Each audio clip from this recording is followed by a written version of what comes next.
I don't mind having to figure stuff out on my own.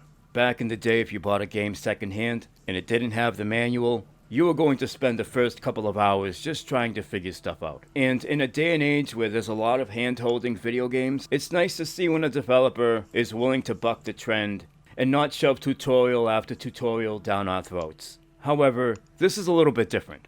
When you have all these different systems in place, especially different currencies and things like that, you gotta give the gamer a hint of what they should be doing. A part of the reason why things were the way they were back in the day is because developers were still learning and had to make the best out of what they had, which wasn't much back then. There's just no excuse for this in this day and age. This isn't the case of a game developer not holding your hand. This is a case of a developer tying them.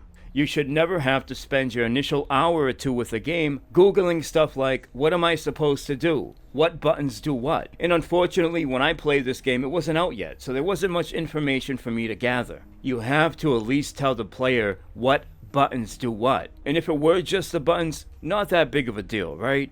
But how does it all work? It's just hard to recommend a game like that. It has nothing to do with, oh, the game doesn't hold your hand, go play Roblox, bro. It's a developer that's not respecting your time. And that's a pet peeve I have. Oh, well, it's early access. Well, sometimes it's a little bit too early. And at the time of me making this video, this is one of those cases. I'll give the game another go sometime down the road. It has some good stuff going for it. Good art. It's only $6, but so isn't Halls of Torment. And this is just my personal opinion. I don't want to share my email to play an indie game. That's some free-to-play or Warner Brothers AAA bullshit. Don't want to deal with that with indie games.